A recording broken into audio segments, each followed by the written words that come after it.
ശക്തനായ ദൈവം മനസ്സുള്ളവനാ കേട്ടോ. പരാജയപ്പെട്ടവനെ വിജയത്തിലേക്ക് നടത്തുവാൻ ദൈവം മതിയായവനാണ്. ഈ കർത്താവിന് കഴിയാത്തതായിട്ടൊന്നുമില്ല. ഈ ആഴ്ചകളിലൊക്കെ വായിക്കുന്ന അത്ഭുത പ്രവർത്തനങ്ങളാണ്. എവിടെയെങ്കിലും കർത്താവ് പരാജയപ്പെട്ടിട്ടുണ്ടോ? ഇല്ല. ആരുമില്ലാത്തവരുണ്ടായിരുന്നു, എല്ലാവരും വെറുക്കപ്പെട്ടവരായിരുന്നു, സൗഖ്യം വേണമെന്ന് പോലും ചോദിക്കാത്ത ആളുണ്ടായിരുന്നു. എന്നാൽ എല്ലാവരെയും കണ്ട് കരുണ തോന്നി മനസ്സറിഞ്ഞൊരു കർത്താവുണ്ട്. തിരുത്തേണ്ട കാര്യങ്ങൾ തിരുത്തി കൊടുത്തവൻ. ഇങ്ങനെയൊന്നും കുഞ്ഞുങ്ങളെ ചിന്തിക്കരുത്. ന്യായപ്രമാണത്തെ പിടിച്ചിട്ട് ഇതാണ് നിയമം എന്ന് പറഞ്ഞവനെ ഈ കർത്താവ് ശാസിച്ചു. അവനെ വിളിച്ചിട്ട് കഴിഞ്ഞ ആഴ്ച വായിച്ചു കപട ഭക്ത എന്ന് വിളിച്ചു. പള്ളിയിലെ അച്ഛനെ വിളിച്ചതാണ് കേട്ടോ. ആരെയെ വിളിച്ചേ? പള്ളിയിലെ അച്ഛനെ വിളിച്ചതാണ്. കാരണം അയാൾക്ക് മാത്രം ഈ കൂലിക്കൂടി 18 വർഷമായിട്ട് ഈ സ്ത്രീ എവിടെ ഉണ്ട്? പള്ളിയിലുണ്ട്. അയാൾക്ക് ഒരു വേദനയും തോന്നിയിട്ടില്ല. ആരെ കുറിച്ച്? ഈ നേരെ നിൽക്കാൻ കഴിയാത്തവളെ കുറിച്ച് ഒരു വേദനയും അയാൾക്ക് തോന്നിയില്ല. അവളൊന്ന് നേരെ നിന്നപ്പോൾ അയാൾക്ക് എവിടെ നിന്നോ ന്യായപ്രമാണം കയ്യിലെടുത്തു. വിമർശനം കടന്നു വന്നു. അവളെ ഉൾക്കൊള്ളാൻ കഴിയുന്നില്ല. അവളെ നേരെ നിർത്തിയ തമ്പുരാനെ അയാൾക്ക് സ്നേഹിപ്പാൻ കഴിയാതിരുന്നപ്പോൾ അവനെ വിളിച്ച പേരാണ് കപടഭക്ത എന്ന് വിളിച്ചു. ഓർക്കണം, എൻ്റെ കർത്താവിന്റെ വാക്കൊക്കെ വളരെ മൂർച്ചയോടെയാണ്. നമ്മൾ അന്നത്തെ പള്ളി പ്രമാണി സംഘാലയ പ്രമാണിയെപ്പോലുള്ളവരാണോ നമ്മൾ? അല്ല. തിരുപ്പതിനാറ് എനിക്കറിയാം.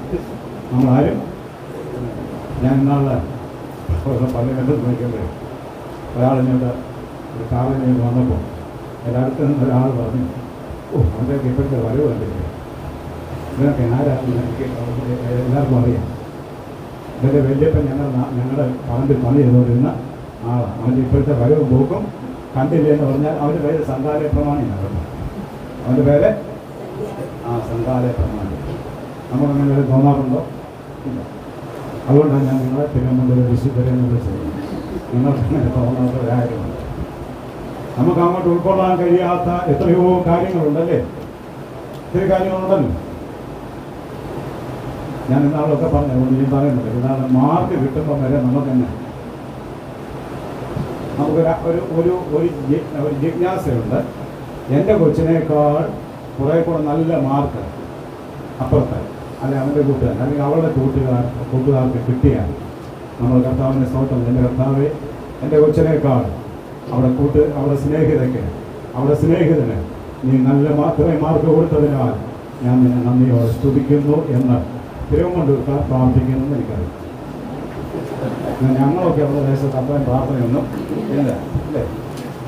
അതുകൊണ്ട് ഞങ്ങളുടെയൊക്കെ പിള്ളേർ വന്ന് പറയുന്ന ഉടനെ ഇങ്ങോട്ട് വരുമ്പോൾ ചോദിക്കുന്നതിന് മുമ്പ് പറയും, ഇത് ഫിസിക്സിന് 35 പേരിൽ 28 പേര് തോറ്റു, ഞാൻ ഏതായാലും ജയിച്ചു.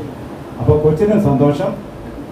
അപ്പോൾ കൊച്ചിനറിയാം ഇനി വേറെ ആരുടെയും കാര്യം ചോദിക്കരുത്. നമുക്ക് ഒറ്റ ആശ്വാസം, 22 പേര് തോറ്റല്ലോ, എൻ്റെ കൊച്ചൻ ജയിച്ചല്ലോ. നമ്മൾ സംഘാലയ പ്രമാണിയല്ല. ആണോ? നമ്മൾ കർത്താവിനെ പോലെ ചിന്തിക്കുന്നവരാണല്ലോ. നമ്മളെ യേശുദമ്പുരാൻ 100 ആളുണ്ടല്ലേ, ഒരെണ്ണം തെറ്റിപ്പോയി, അതിനെ തേടിപ്പോയില്ലേ?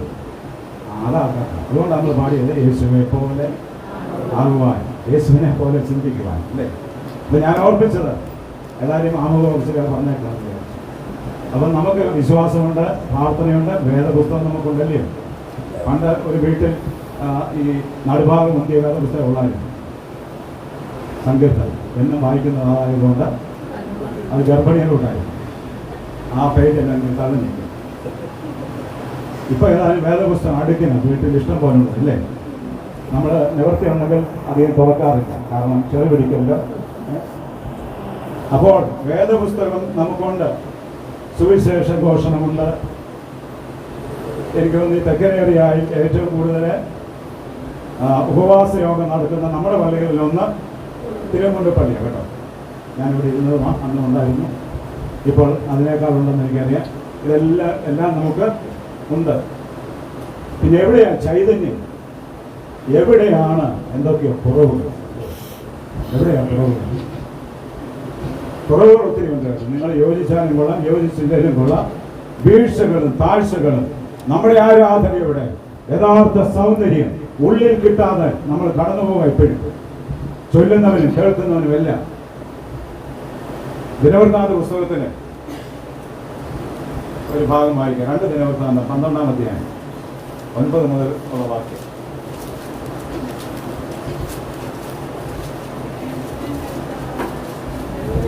രാജാവായ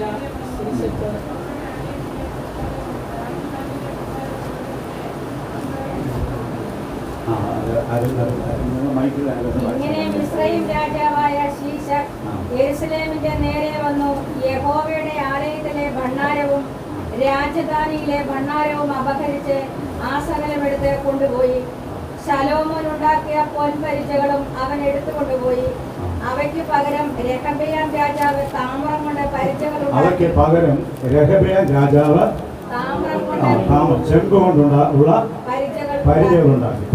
ഉണ്ടാക്കി. രാജധാനിയുടെ വാതിൽ കാക്കുന്ന അകമ്പടി നായകന്മാരുടെ കയ്യിൽ ഏൽപ്പിച്ചു. ഇതാരെ ഏൽപ്പിച്ചു? രാജധാനിയുടെ വാതിൽ കാക്കുന്ന അകമ്പടി നായകൻ, പട്ടാളക്കാരെ, സേനാ മേധാവികളെ ഏൽപ്പിച്ചു. ഇതെന്തിനാ ഉപയോഗിക്കുന്നത്? രാജാവ് യഹോവയുടെ ആലയത്തിലേക്ക് ചെല്ലുമ്പോൾ അകമ്പടികൾ അവയെ കൊണ്ടുവന്ന് പിടിക്കുകയും പിന്നെ അകമ്പടികളുടെ അറയിൽ കൊണ്ടുപോയി വെക്കുകയും അവരുടെ അറയിൽ കൊണ്ട് വെക്കുകയും ചെയ്യും. അപ്പോൾ ഇത് ആരാണ് ആദ്യം ഉണ്ടാക്കിയത്? യെരൂശലേം ദേവാലയം ഉണ്ടാക്കിയത് ആരാണ്? ശലോമോൻ രാജാവ്. ആരാണ്? ശലോമോൻ രാജാവ്. ശലോമോൻ രാജാവിന്റെ അപ്പന്റെ പേരെന്നെ 9 ദിവസമായിട്ട് വചനം കേൾക്കുന്ന അവരോട് ചോദിക്കുന്ന അപ്പനാണ് ദാവീദ് രാജാവ്. ദാവീദ് രാജാവിന്റെ മകനാണ് ശലോമോൻ. ഈ ശലോമോൻ ലോകത്തിൽ ഇത്രയും നിപുണനായിരിക്കുന്ന രാജാവ്. എല്ലാ തരത്തിലും ബുദ്ധിയാണെങ്കിലുള്ള അർത്ഥമാണെങ്കിലും എല്ലാ തരത്തിലും ധനവും മാനവും എല്ലാമുള്ള ഒരു മനുഷ്യനായിരുന്നു ശലോമോൻ. ശലോമോന്റെ കാലത്താണ് യെരൂശലേം ദേവാലയം ആദ്യമായി പണിതത്. അവിടെ 300 പരിചകൾ, പൊൻപരിചകൾ എന്നാണ്. അല്ലെ, ശലോമോൻ ഉണ്ടാക്കിയത് എത്ര ഉണ്ടാക്കിയത്? 300 പൊൻപരിചകൾ അവിടെ ഉണ്ടാക്കിയത്. മറ്റൊരു ഭാഗത്ത് അതിൻ്റെ എണ്ണമൊക്കെ പറയുന്നുണ്ട്.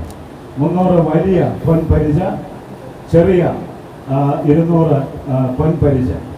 ഇതായിരുന്നു ദേവാലയത്തിൽ. ഇത് ദേവാലയത്തിലേക്ക് രാജാവ് വരുമ്പോൾ അവന്റെ സേനാനായകരൊക്കെ പിടിക്കുവാൻ തക്കവണ്ണം ക്രമീകരിച്ചതാണ് ഇതെല്ലാം. ഈ ശലോമോന്റെ കാലം കഴിഞ്ഞ് രാജാവായത് ആരാണ്? രഹബെയാം രാജാവ്. നമ്മൾ വായിച്ച അധ്യായത്തിന്റെ 1-ാം വാക്യം. എന്നാൽ രഹബെയാമിന്റെ രാജ്യത്തെക്കുറിച്ച് അവൻ ബലം പ്രാപിച്ച ശേഷം അവനും അവനോട് കൂടെ എല്ലാ ഇസ്രായേലും യഹോവയുടെ ന്യായപ്രമാണം ഉപേക്ഷിച്ചു. അവൻ എന്ത് ചെയ്തു? യഹോവയുടെ ന്യായപ്രമാണം ഉപേക്ഷിച്ചു. ദൈവമില്ല. ശലോമോൻ യഹോവയിൽ ആശ്രയിച്ച് പണിതല്ല. അവന്റെ മകൻ വന്നപ്പോൾ എന്നെ പറഞ്ഞു, അച്ഛനൊരു പഴഞ്ചൊല്ലി പറഞ്ഞായിരുന്നു, ഞാൻ ആദ്യമായിട്ട് കേട്ടത്. അല്ലലുള്ള എന്ന് പറഞ്ഞു. ബാക്കി എന്ന് വെച്ചാൽ മനസ്സിലായില്ല എന്നാണ്. അല്ലലുള്ളവനെ എന്തുള്ളൂ? ജീവിതത്തിന്റെ പാടറിയത്തില്ല. അല്ലേ? അപ്പൊ അല്ലലില്ലാത്ത കുഞ്ഞുങ്ങളാണ് ഇപ്പൊ എല്ലാവരും. അതുകൊണ്ടാണ് അവർക്ക് ഉപദേശങ്ങൾ പോലും ഇഷ്ടമില്ല. ഇതുപോലെ ഒരുത്തനായിരുന്നു ആര്? രഹബെയാം, ശലോമോന്റെ മകൻ. അപ്പൻ കഴിഞ്ഞു, മകൻ രാജാവായി. വല്ലവത്തിന്റെ കുറവുണ്ടോ? ഇഷ്ടംപോലെ സമ്പാദ്യം, ഇഷ്ടം പോലെ മനോഹരമായ ദേവാലയം. വലിയ ശക്തനായ ലോകപ്രസിദ്ധനായ ശലോമോന്റെ മകനാണ് ഞാൻ. അഹങ്കരിക്കാൻ വേറെ വല്ലതും വേണ്ട. അതുകൊണ്ട് ആദ്യം ഉപേക്ഷിച്ചത് ആരെ ഉപേക്ഷിച്ചത്? രാജാവിനെ അഭിഷേകം ചെയ്ത ഇസ്രായേലിന്റെ സൈന്യങ്ങളുടെ യഹോവയായ മഹാരാജാവിനെ അവൻ വേണ്ടാന്ന് വെച്ചു. ദൈവത്തെ വേണ്ടാന്ന് വെച്ചു. അതുകൊണ്ട് അവൻ അന്യ ദൈവങ്ങളുടെ പിന്നാലെ പോകാൻ. അവൻ യഹൂദ മതം ഉപേക്ഷിച്ചു എന്നല്ല, പക്ഷെ അവന്റെ മനസ്സുകൊണ്ടും ചിന്തകൾ കൊണ്ടും പ്രവൃത്തി കൊണ്ടും ദൈവത്തിൽ നാകുന്നത്. അങ്ങനെ ഇരിക്കുമ്പോൾ ദൈവം ഒരു ശത്രുവിനെ ഒരുക്കിയത്. മിസ്രൈം രാജാവായ ശീശക്ക് വന്നു, യെരൂശലേം കീഴ്പ്പെടുത്തി.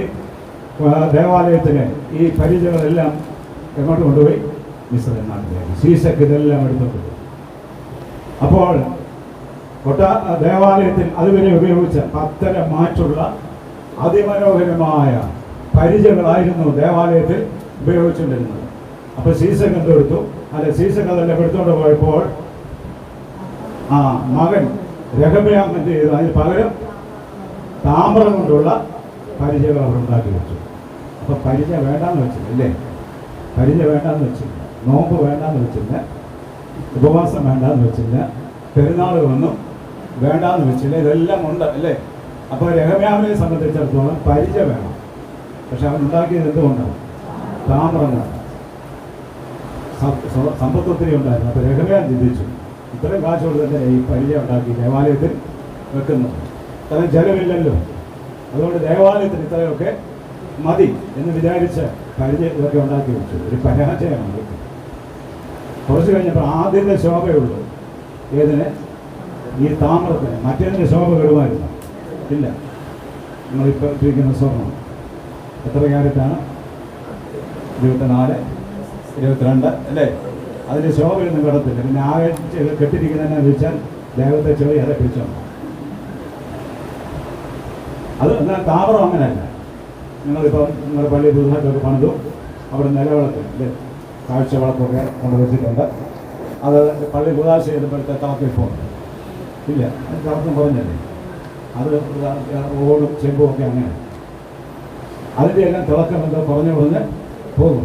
അതുപോലെയാണ് ഇവിടെ ഒരുത്തൻ പരിചയം ഉണ്ടാക്കി, അപ്പനുണ്ടാക്കി നല്ല സ്വർണം കൊണ്ടുള്ള, അതിൻ്റെ മാറ്റ് ഒട്ടും കുറയാത്ത, അതിൻ്റെ ശോഭ കെടാത്ത പരിച ദൈവത്തിൻ്റെ ആലയത്തിൽ അങ്ങനെ തന്നെ വെച്ചു. മകൻ വന്നപ്പോൾ എന്തിനാ ഇത്ര ആഡംബരം ഇല്ലേ? കാരണം ദൈവത്തോട് അവന് സ്നേഹമില്ലാത്തത് കൊണ്ട് അവൻ എന്ത് വെച്ചാൽ അതിന് പകരം താമ്രം കൊണ്ടുള്ള. കുറച്ച് കഴിഞ്ഞപ്പം അത് ക്ലാവ് പിടിക്കാൻ തുടങ്ങി. ഇതാണ് നമ്മുടെയൊക്കെ പരാതി. നമുക്കിപ്പോൾ എല്ലാം ഉണ്ട്. നോമ്പുണ്ട്, ഉപവാസം, പ്രാർത്ഥനയുണ്ട്, പെരുന്നാളുണ്ട്, അനുഷ്ഠാനമുണ്ട്, കുർബാനയുണ്ട്.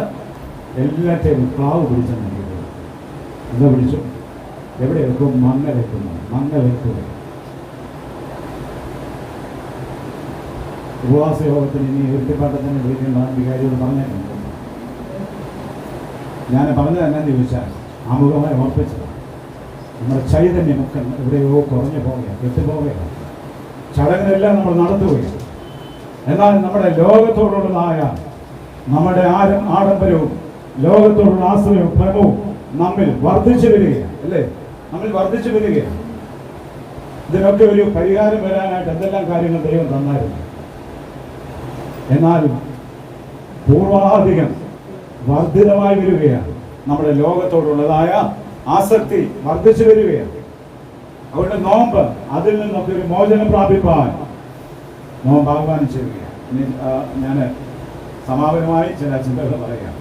അമ്പുരാൻ യേശുദാൻ വായിക്കാം. മത്തായിയുടെ സുവിശേഷം 8-ാം അധ്യായം. നേരത്തെ പ്രസംഗിച്ചിട്ടുണ്ടെങ്കിൽ സദയം ഓർക്കുന്നവർ സദയം ക്ഷമിക്കണം, ഓർക്കാത്തവർ ശ്രദ്ധയോടുകൂടെ ഇരിക്കുകയാണ്. മത്തായിയുടെ സുവിശേഷം 8-ാം അധ്യായം അതിൻ്റെ 24 മുതൽ വാക്യം വായിച്ചാൽ. പിന്നെ കടലിൽ വലിയ ഓളം ഉണ്ടായിട്ട് പടക് തിരകളാൽ മുങ്ങുമാറായി. അവനോ ഉറങ്ങുകയായിരുന്നു. അവർ അടുത്തു ചെന്നു, കർത്താവെ രക്ഷിക്കണമേ, ഞങ്ങൾ നശിച്ചു പോകുന്നു എന്ന് പറഞ്ഞ് അവനെ ഉണർത്തി. അവൻ അവരോട്, അല്പവിശ്വാസികളെ, നിങ്ങൾ ഭീരുക്കളാകുവാൻ എന്ത് എന്ന് പറഞ്ഞ ശേഷം എഴുന്നേറ്റ് കാറ്റിനെയും കടലിനെയും ശാസിച്ചപ്പോൾ വലിയ ശാന്തതയുണ്ടായി. കർത്താവ് തന്റെ അപ്പോസ്തലന്മാരോട് ചേർന്ന് ഒരു പടകിൽ യാത്രയാണ്. യേശുദാനെ പടകിലുണ്ട്. കർത്താവ് അവിടെ ഉറങ്ങുകയായിരുന്നു. യേശുദാൻ ഉറങ്ങുകയായിരുന്നു. കാറ്റടിച്ചു, തിരമാല ആഞ്ഞടിക്കാൻ തുടങ്ങി. മുക്കുവന്മാരാണ് ഭൂരിപക്ഷം ഇതിനകത്ത് നിൽക്കുന്നവർ. വളരെ കഴിവും പ്രാപ്തിയുള്ളവരാണ്. എത്രയോ പ്രാവശ്യം ഇതിനകത്ത് സഞ്ചരിച്ചവർ. അവർ കഠിനമായി പ്രയത്നിച്ചു നോക്കി ഇതിനെ ശാന്തമാക്കുവാൻ, ഈ പടകിനെ ഒന്ന് നേരെ കൊണ്ടുപോകാൻ. അവരാകുന്ന നോക്കി. സാധ്യമല്ലാതെ വന്നപ്പോൾ നിലവിളി ഉയർന്നു. എവിടെ നിന്ന്? ഈ പടകിൽ നിന്ന് നിലവിളി ഉയർന്നു. ഞങ്ങൾ മരിച്ചു പോകും. കർത്താവിന് നിനക്ക് വിചാരമില്ലയോ? യേശു തമ്പുരാനെ അവര് ഉണർത്തി, നിലവിളി കൊണ്ട് ഉണർത്തി. കർത്താവ് ആദ്യം കാറ്റിനെ കടലിനെ ശാസിക്കുകയായിരുന്നില്ല. അല്ല, ആദ്യം ആരെ ശാസിച്ചത്? ആ ശിഷ്യന്മാരോട് കർത്താവ് ആദ്യം പറഞ്ഞു, അല്പവിശ്വാസികളെ എന്ന് പറഞ്ഞ് കർത്താവ് അവരെ ശാസിച്ചു. നിങ്ങൾ എന്തിനാ ഇങ്ങനെ ഭീരുക്കളാകുന്നു? കൂടെ ആരുണ്ട്? യേശുവുണ്ട്. ഈ മൂന്നാമത്തെ പകൽക്കാലം ഈ ഭവനത്തിൽ നാം കൂടി വരുമ്പോൾ ഞാനും നിങ്ങളുമൊക്കെ യാത്ര ചെയ്യുന്ന ഒരു പടവിലാണ്. ഞാനും നിങ്ങൾ സഭയാവുന്ന പടവ് ഭവനമാകുന്ന ഒരു പടകിലാണ് ഞാനും നിങ്ങളും. അവിടെ ആരുണ്ടായിരിക്കണം? അവിടെ യേശു ഉണ്ടായിരിക്കണം. അവനൊരു പക്ഷെ ഉറങ്ങിക്കോട്ടെ, സാരമില്ല. പക്ഷെ നിനക്കൊരു ബലമുണ്ടായിരിക്കണം. എന്റെ കർത്താവ് ഇവിടെ ഉണ്ട്. അവിടെ നീ ഉറങ്ങരുത്. നിനക്കൊരു ഉണർവുണ്ടാവണം. എന്റെ കർത്താവ് മനഃപൂർവ്വമായി ഉറങ്ങിയതല്ല വാസ്തവത്തിൽ. നീ കർത്താവിനെ ഉണർത്തണം കേട്ടോ. ഉണർത്താനുള്ള വഴിയാണ് പ്രാർത്ഥനയും ജാഗരണവും നിലവിളിയും നോമ്പും ഉപവാസവും. ആരെ ഉണർത്തുവാനായിട്ടാണ് അറിയാമോ? എന്റെ കർത്താവിനെ ഉണർത്തണം. ഈ കർത്താവ് നിന്റെ ഭവനത്തിൽ, നീ യാത്ര ചെയ്യുന്ന പടവിന്റെ നടുവിൽ എന്റെ കർത്താവ് എഴുന്നേൽക്കും കേട്ടോ. അതുകൊണ്ട് നീ ഈ കർത്താവിനുള്ള വിശ്വാസം കെട്ടുപോകരുത്. കരുതുന്ന ഒരു ദൈവം നമ്മുടെ കൂടെ ഉണ്ടല്ലോ. എവിടെയായാലും കരുതാതിരുന്നത്? പഴയ നിയമം നോക്കി പുതിയ നിയമത്തിലേക്ക് വന്നാലും ഈ കരുതാത്തൊരു ദൈവത്തെ എവിടെയെങ്കിലും കാണിച്ചു തരാൻ പറ്റുമോ? ഇല്ല. മനുഷ്യൻ പാപം ചെയ്യുന്ന ഏതെന്റെ പർദീസായി തുടങ്ങി യഹോവയായ ദൈവത്തിന്റെ കരുതൽ അല്ലേ? പാപം ചെയ്തവനെ ആരും ഉപദ്രവിക്കാതിരിക്കുവാൻ അവന്റെ ഉണങ്ങിപ്പോയ ഇല കൊണ്ടുള്ള വസ്ത്രം അത് മാറ്റിക്കൊടുത്തത് യഹോവയായ ദൈവമാണ്. കരുണയല്ല. ഇവനെ എന്നേക്കുമായി ഭൂമുഖത്തിൽ മായ്ച്ചു കളഞ്ഞില്ല. കരുണയുള്ള ദൈവമാണ്. ഈ കരുണയുള്ള ദൈവം ഈ പർദീസായിലേക്ക് തിരികെ പ്രവേശിപ്പിക്കുവാൻ സ്വപുത്രനെ ഒരുക്കിയതിന്റെ ഒരു അടയാളമാണ് ദേവാലയത്തിൽ ഈ നോമ്പിന്റെ മധ്യയിൽ ഒരു കുരിശ് നാട്ടിയിട്ടുണ്ട്. ഈ കർത്താവിലൂടെ മാത്രമേ നമുക്ക് അവിടെ ചെല്ലുവാനായിട്ട് സാധിക്കും. ഒരിക്കൽ ആരാണ്? പിതാവായ ദൈവമാണ്. ഒരിക്കൽ പിതാവായ ദൈവമാണ്. സ്വപുത്രനെ ലോകത്തിന് നൽകി. അത്രമേൽ അവൻ ലോകത്തെ സ്നേഹിച്ചു. അപ്പൊ ഈ സ്നേഹവാനായിരിക്കുന്ന ദൈവം അവൻ നിന്നോട് കൂടെ ഉണ്ട്. പാപം നമ്മൾ കടന്നു വരുമ്പോഴും ഈ കർത്താവ് എറിഞ്ഞു കളഞ്ഞിട്ടില്ല. പാട്ടുകാരൻ പാടിയിട്ടുണ്ട്, പാപിയായി ഞാൻ ജീവിച്ചപ്പോൾ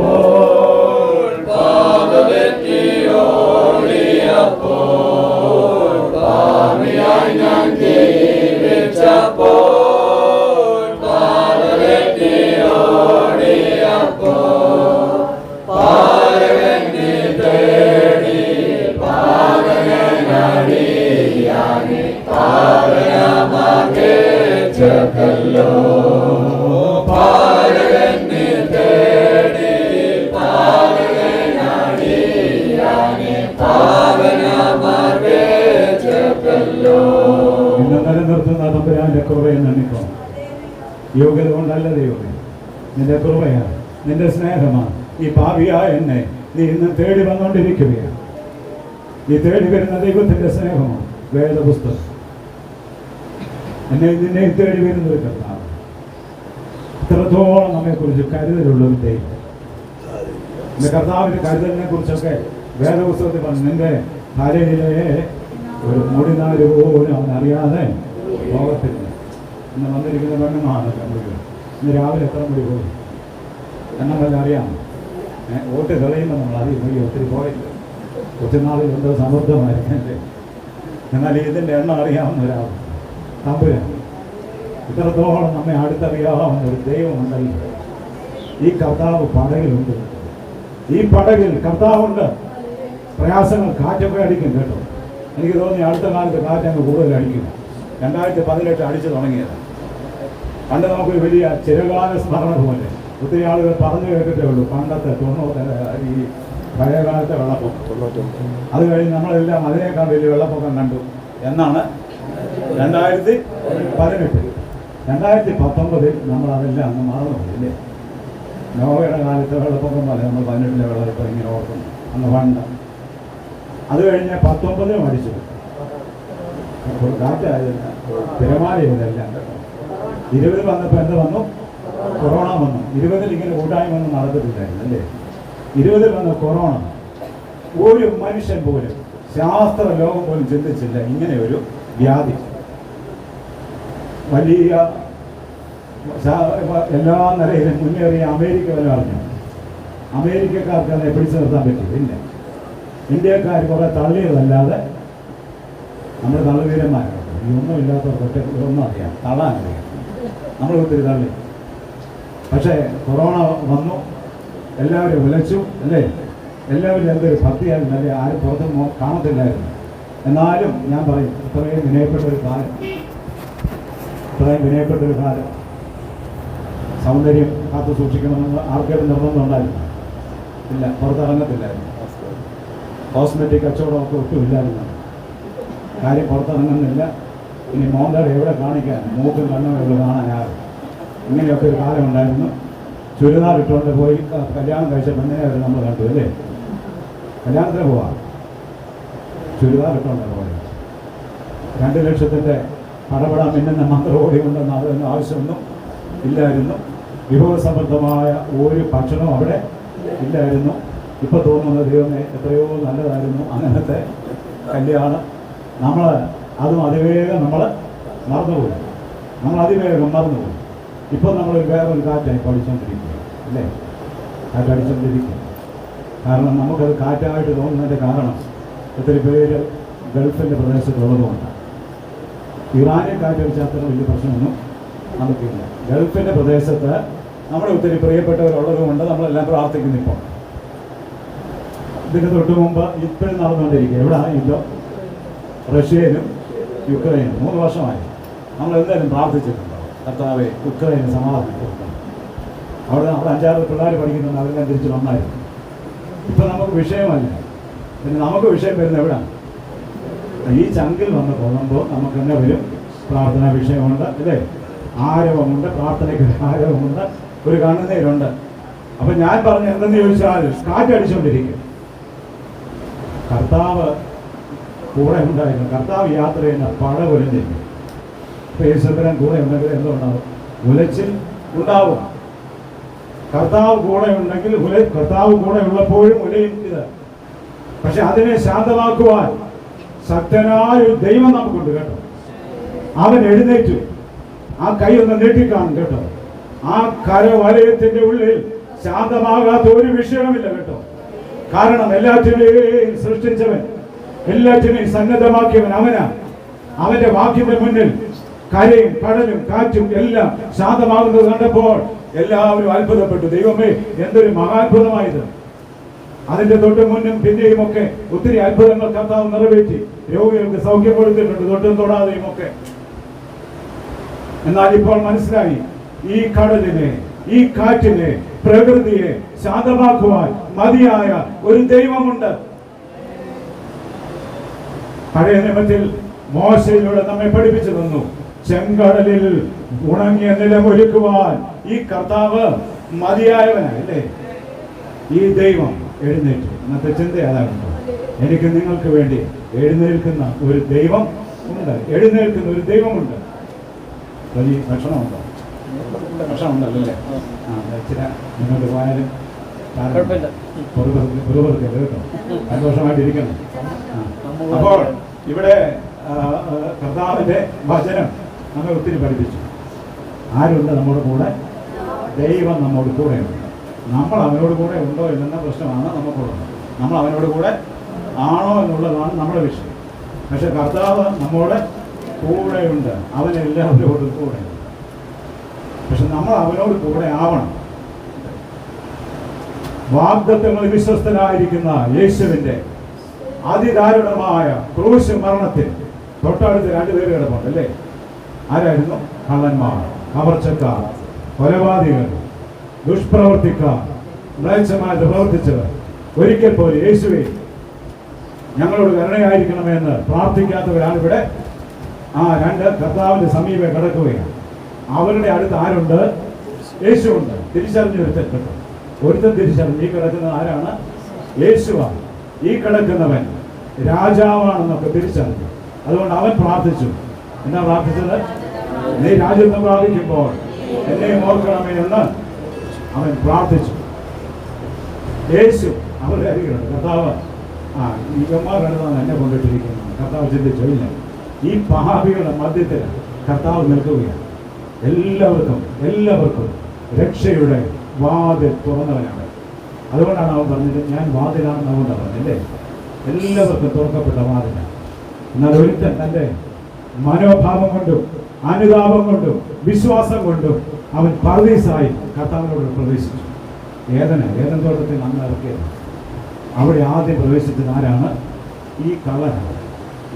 ലോകപ്രകാരം നോക്കുമ്പോൾ ഈ ദുഷ്പ്രവൃത്തിക്കാരൻ, കൊള്ളരുതായ്മ ചെയ്തവൻ, വ്യഭിചാരി, ഈ കൊള്ളരുതാത്തവൻ ആരോടുകൂടെ പ്രതിസനായി? യേശു പറഞ്ഞു, നീ എന്നോടുകൂടെ. മറ്റവൻ അങ്ങനെ ഒരു ചിന്ത അവനിലേക്ക് കടന്നു വന്നു. അവൻ ആഗ്രഹിച്ചത് കുറെ കാലം കൂടി ഈ ലോകത്തിൽ ജീവിക്കണമെന്നത്. അതുകൊണ്ടാണ് പറഞ്ഞത്, നീ ഇവനെ വിളിക്കണമെങ്കിൽ നിന്നെ തന്നെ രക്ഷിച്ചിട്ട് ഞങ്ങളെ കൂടെ രക്ഷിക്കണം. അവൻ പിന്നെ കുറെ കാലം കൂടെ ജീവിക്കണമെന്ന്. മറ്റവൻ ഈ ലോകത്തിൽ തൻ്റെ ജീവൻ തീരുക അവസാനിക്കുകയാണെന്നറിയാം. പക്ഷെ അവൻ ഒറ്റ പ്രാർത്ഥനയുള്ളൂ, നീ എന്നെ ഓർക്കണം, നീ ജീവിക്കും, നീ മരണത്തെ തോൽപ്പിക്കും, നീ എഴുന്നേൽക്കും. അതുകൊണ്ട് അവൻ അങ്ങനെ തന്നെ പ്രാർത്ഥിച്ചത്, നീ രാജ്യത്വം പ്രാപിക്കുമ്പോൾ എന്നെ ഓർക്കണം. അപ്പോൾ കർത്താവ് അങ്ങനെ രണ്ടുപേർക്ക് ഒരേ തുല്യ അകലത്തിൽ കിടക്കുകയാണ്. രണ്ടുപേരും പാപികളാണ്, അനുതാപമില്ലാത്തവരായിരുന്നു. എന്നാൽ അനുതാപ ഹൃദയത്തോടുകൂടെ യേശുവിലേക്ക് നോക്കിയവൻ ഇന്ന് വെളിച്ചത്തോടുകൂടെ മരിച്ചത്. പഴയ നിയമത്തിൽ എഴുതി വെച്ചത് ചുമ്മാ ഒന്നുമല്ല. അമകിലേക്ക് നോക്കിയവൻ പ്രകാശിതനായി, അവരുടെ മുഖം ലജ്ജിച്ചു പോകത്തില്ല. എളിയവന്റെ നിലവിളി കേൾക്കുന്ന ഒരു ദൈവം. വലതുഭാഗത്തെ കള്ളൻ സാക്ഷ്യം പറയും, അവൻ വായിച്ചിട്ടില്ല സങ്കീർത്തനം, പക്ഷെ അവന് തീർച്ചയായിട്ടും പറയാൻ കഴിയും, അവന്റെ മുഖത്തേക്ക് നോക്കിയവനെ ലജ്ജിപ്പിക്കാത്തൊരു തമ്പുരാണ്. നിലവിളി കൊണ്ട് അവനെ എഴുന്നേൽപ്പിക്കുവാൻ അപ്പസ്തലന്മാർക്ക് കഴിഞ്ഞു. ആടി ഒഴിയുന്ന പടകിൽ നിലവിളിച്ച് അവനെ ഉണർത്തുവാൻ അവൻ എഴുന്നേറ്റു. എല്ലാറ്റിനെയും ശാസിച്ചു. അവരുടെ ആത്മവിശ്വാസത്തെ ആദ്യം ശാസിച്ചു. മക്കളെ, വിശ്വാസം ബലപ്പെടുന്നു. നമുക്ക് നൽകുന്ന ഉപദേശമാണ് വിശ്വാസം ബലപ്പെടുന്നു. ഒരു പാട്ടുള്ള പാടാം. നാളെ കൊണ്ടൻ മനസ്സിൽ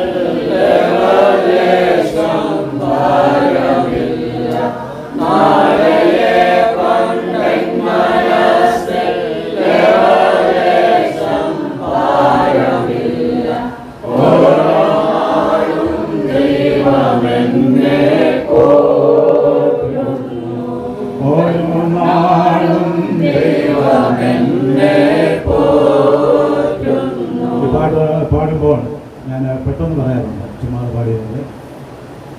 നാളെ കൊണ്ടൻ മനസ്സിൽ ദിവസം ഭാരമില്ല. നേഴ്സിംഗ് പിള്ളേരെ അയക്കാൻ പാകമായി നിൽക്കുന്നവരുണ്ട്, അല്ലേ? വേറെ വിദേശത്തേക്ക് വിടാൻ ഇങ്ങനെ ഒരുങ്ങുന്നവരുണ്ട്. നാളെ കൊണ്ടൻ മനസ്സിൽ ഏകദേശം ഭാരമില്ല. ദൈവമേ, ഏത് ബാങ്കിൽ ചെന്നാൽ ലോൺ കിട്ടും, നമ്മുടെ കയ്യിലുള്ളത് മതിയോ, ഇല്ലേ? ഇനി പോയ പിള്ളേരെ കുറിച്ച് കുറേ പേര് പോയിട്ടുണ്ടല്ലോ, ആകുലതയില്ലാത്ത ആരെങ്കിലും ഉണ്ടോ? എൻ്റെ ചോദ്യം തിരുവനന്തപുരമായതുകൊണ്ട് എനിക്കറിയാം, നിങ്ങളെല്ലാവരും വചനത്തിൽ ഒത്തിരി ബലപ്പെട്ടതുകൊണ്ട് ആർക്കും ആകുലത ഇല്ല എന്നെനിക്കറിയാം. നാളെ കൊണ്ടൻ മനസ്സിൽ ഏകദേശം ഇന്ന് വന്നവർക്ക് ഇവിടെ ഭക്ഷണമുണ്ട്. ഇന്ന് മറ്റേ പിള്ളേരോ എല്ലാം വീട്ടിലുണ്ടെങ്കിൽ ഇപ്പോൾ ചിന്ത തുടങ്ങും, അയ്യോ അച്ഛൻ്റെ പ്രസംഗം ഇപ്പോഴെങ്ങാണ് തീരുമോ, ആരവർക്ക് കൊടുക്കും, അല്ലേ? നിറച്ചുണ്ടാക്കി വെച്ചിട്ടുണ്ട്, ഫ്രിഡ്ജിലുണ്ട്, തണുത്തതും തണുക്കാത്തത് അടുപ്പിൽ നിന്ന് എടുത്ത് വെച്ചിട്ടുണ്ട്. ഇന്നലെ ഒരു ആകുലതയുണ്ട്, എന്തോ ആണ് നാളെ ആരവർക്ക് കൊടുക്കും. ഇനി വീട്ടിൽ ചെന്ന് ഇന്നതെല്ലാം കഴിഞ്ഞു. മരുഭൂമിയിൽ കർത്താവിനോട് കൂടി ആയിരുന്നു 3 ദിവസം. നല്ല സന്തോഷമായിട്ട് പോയി. വൈകിട്ട് തുടങ്ങും ആകുലത. എന്തെല്ലാം വിഷയങ്ങൾ, രാവിലെ എന്തോ ഉണ്ടാക്കുന്ന ചിന്ത. പെണ്ണുങ്ങളായുണ്ട്, അല്ലേ? ആശീർവാദിൻ്റെ പൊടിയുണ്ട്, ഇരിപ്പുണ്ട്, ഇടിയപ്പത്തിൻ്റെ പൊടിയുണ്ട്, ഇനി ഷുഗറുകാരന് മറ്റേ മില്ലറ്റെല്ലാം ഇരിപ്പുണ്ട്. എന്നാലും എന്തുവാണെന്നറിയാമോ, ആകുലതയാണ്.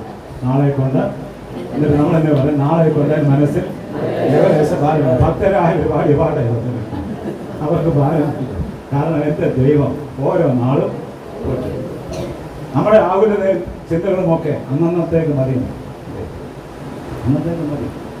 എന്നെ കരുതുന്നൊരു ദൈവമുണ്ട്. നാളെ എന്നുള്ള ദിവസം നമ്മുടേതാണ്. ഈ നാളെ എന്നുള്ള ദിവസം നമ്മുടേതല്ലെങ്കിൽ പിന്നെ എന്തിനാണ് ഈ ആകുലത?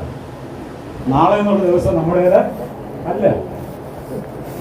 നമ്മളൊക്കെ വലിയ മിടുക്ക് ഈ അടുത്ത സമയത്ത് ഒന്നരവണ്ണം പറഞ്ഞാൽ നമ്മുടെ പ്രിയപ്പെട്ടവർ എപ്പോഴാണ് മരിച്ചെന്ന് പോലും അറിയത്തില്ല. പിറ്റേ ദിവസം പാല് കൊണ്ടുവരുന്നൊരു പാൽക്കുപ്പി അവിടെ വെച്ചു. 4 മണിയായിട്ട് എടുക്കാഞ്ഞപ്പോഴാണ് അടുത്ത് താമസിക്കുന്നവരൊന്ന് അന്വേഷിച്ചത്.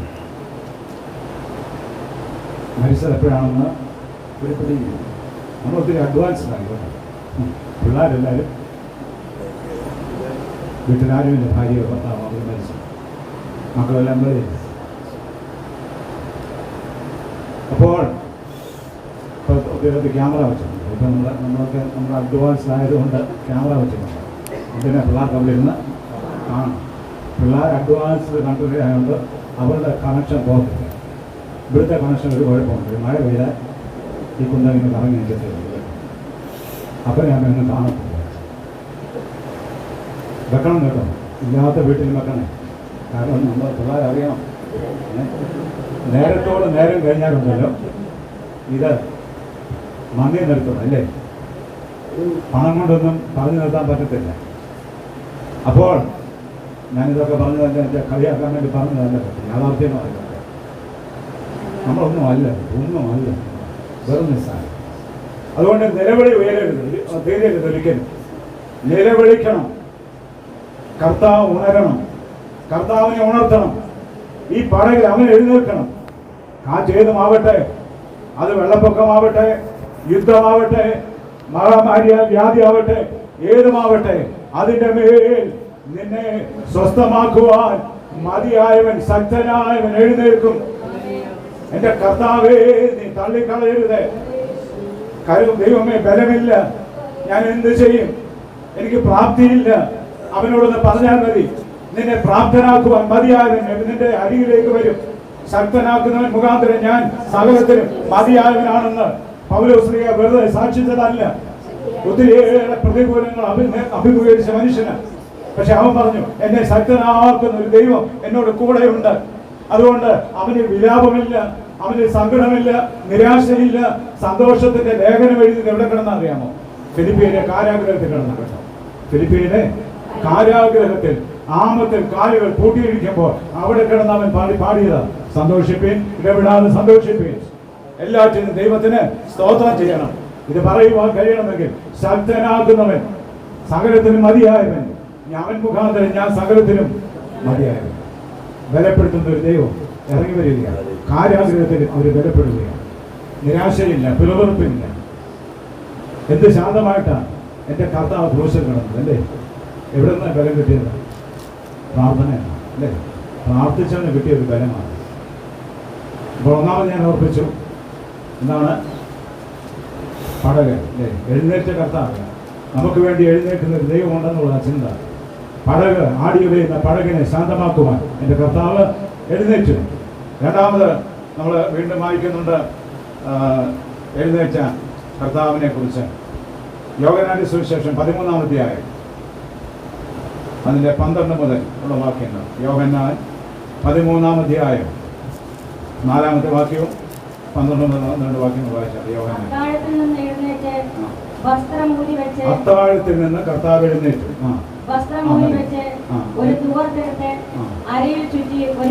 അപ്പോൾ കർത്താവ് അവിടെ എഴുന്നേറ്റു. സഹീവന്റെ മാളികയിൽ കർത്താവ് പെസഹായുടെ വിരുന്ന്, പെസഹായുടെ തലേരാത്രി കർത്താവ് ഒരുക്കിയ ശ്രേഷ്ഠമായ വിശുദ്ധ കുർബാനയാണ് സഹീവൻ മാളിക. അവിടെയാണ് കുർബാന ആരംഭിച്ചത്. ആ അന്ത്യ അത്താഴം എന്നൊക്കെ നമ്മൾ പറയുന്ന കർത്താവിൻ്റെ വിരുന്ന്. അതുകൊണ്ടാണ് കർത്താവ് അപ്പോൾ എടുത്തിട്ട് പറഞ്ഞു, ഇതെൻ്റെ ശരീരമാണ്, വാഴ്ത്തി പറഞ്ഞു, ഇതെൻ്റെ രക്തമാണ്, ഇത് നിങ്ങൾ വാങ്ങി ഭക്ഷിക്കുക. ഇതെല്ലാം കർത്താവാണ്. നിത്യതയിലേക്ക് നിങ്ങൾ നയിക്കുന്ന ആഹാരമാണ്. അങ്ങനെ വിശുദ്ധ കുർബാന ഇതെല്ലാം ഒരുക്കി കൊടുക്കുക. എന്നിട്ട് എന്തിനാണ് കർത്താവ് എഴുന്നേറ്റത്? അത് തുവാലയെടുത്തു, അരയെ ചുറ്റി താണിരുന്നു, ശിഷ്യന്മാരുടെ കാലുകളെ കഴുകുവാൻ. 12 വാക്യം വായിച്ചാൽ ആദ്യമായി അവൻ അവരുടെ കാൽ കഴുകിയിട്ട് വസ്ത്രം ധരിച്ച് വീണ്ടും ഇരുന്ന് അവരോട് പറഞ്ഞത്, ഞാൻ നിങ്ങൾക്ക് ചെയ്തത് ഇന്നതെന്ന് അറിയുന്നുവോ? നിങ്ങളെന്നെ ഗുരുവെന്നും കർത്താവെന്നും വിളിക്കുന്നു. ഒരു ചോദ്യം ചോദിച്ചു, ഞാൻ നിങ്ങൾക്ക് ചെയ്തത് എന്താണെന്ന് നിങ്ങൾ അറിയുന്നു എന്ന് ചോദിച്ചു അല്ലേ? ശിഷ്യന്മാർക്ക് വലിയ പിടിയൊന്നും കിട്ടിയില്ല അല്ലേ? കർത്താവ് കാലൊക്കെ കഴുകി, എന്നിട്ട് കർത്താവ് അതൊന്ന് വിവരിച്ച് കൊടുക്കുകയാണ്. അതിൻ്റെ ആഴമൊന്ന് ബോധ്യപ്പെടുത്തി കൊടുത്തു. ഞാൻ നിങ്ങൾക്ക് ചെയ്തത് എന്തെന്ന് നിങ്ങൾക്കറിയാമെന്ന് ചോദിച്ചു. എന്താ ചെയ്തത് കർത്താവ്? അവൻ എഴുന്നേറ്റു അല്ലേ? എഴുന്നേറ്റത് എന്തിനു വേണ്ടിയാ? അവരുടെ കാൽക്കൽ ഇരിക്കാൻ വേണ്ടിയാണ്. എന്നിട്ട് പറഞ്ഞു, ഞാൻ നിങ്ങളുടെ ഗുരുവാണെന്ന് അല്ലേ? വായിച്ച നിങ്ങൾ എന്നെ ഗുരുവെന്നും കർത്താവെന്നും വിളിക്കുന്നു. ഞാൻ അങ്ങനെ തന്നെ ആകുന്നു എന്ന് നിങ്ങൾ പറയുന്നത് ശരിയാണ്.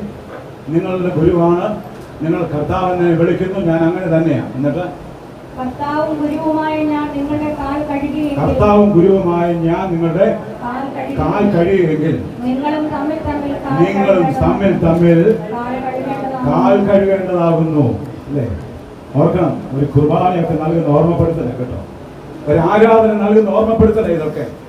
ഞാൻ നിങ്ങളുടെ ഗുരുവാണ്, ഞാൻ നിങ്ങളുടെ കർത്താവാണ് എന്നാ. പക്ഷെ ഞാൻ എന്ത് ചെയ്തു? നിങ്ങളുടെ കാൽ കഴുകിയെങ്കിൽ നിങ്ങൾ തമ്മിൽ തമ്മിൽ അങ്ങനെ ചെയ്യണം.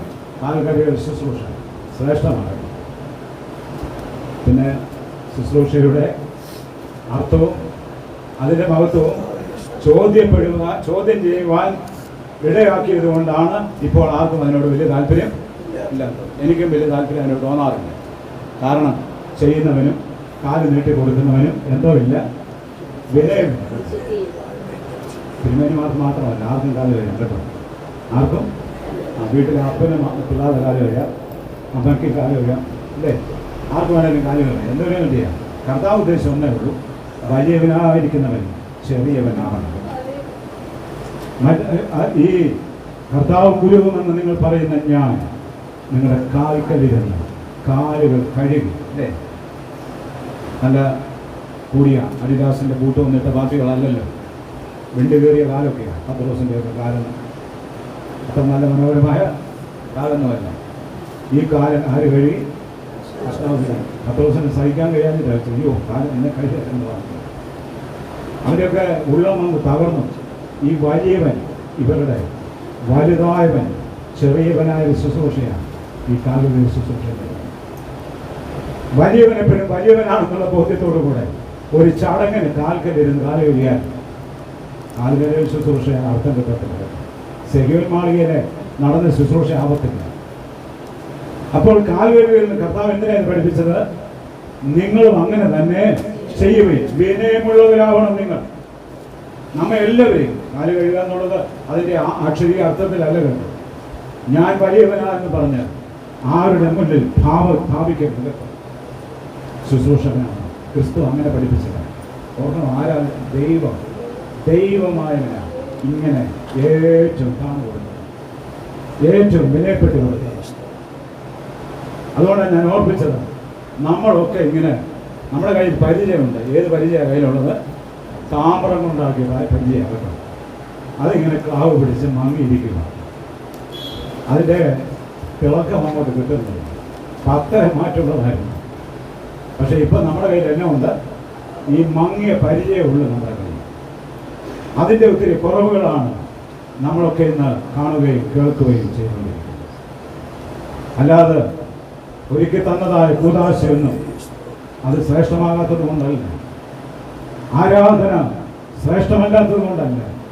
പക്ഷെ നമ്മളതിനെ കൈകാര്യം ചെയ്യുന്നത് ഇങ്ങനെയുള്ള പരിചയമുണ്ടാകും. ഇവിടെ ഓർപ്പിച്ചത് എന്താണ്? കർത്താവ് എഴുന്നേറ്റ് എന്തിനു വേണ്ടിയാണ്? അന്ത്യാത്താഴത്തിൽ നിന്ന് യേശു തമ്പുരാൻ എഴുന്നേറ്റ് അവർക്കൊരു വലിയ മാതൃക കാണിച്ചു കൊടുത്തു. കാൽക്കൽ ഇരുന്നിട്ട് പറഞ്ഞു, നിങ്ങളും ഇങ്ങനെ തന്നെ ചെയ്യണം. വിനയമുള്ളവരാവണം കേട്ടോ, വിനയമുള്ളവർ ആവണം. ഒത്തിരി എട്ടുനോമ്പിൽ നമ്മൾ ഒത്തിരി പരിശീലനം പാടിയിട്ടുണ്ട്. പരിശീലനത്തില്ല, അതൊക്കെ നല്ല മനോഹരമായ പാട്ടാണ്. ലോകരിലെ മറിയാമേ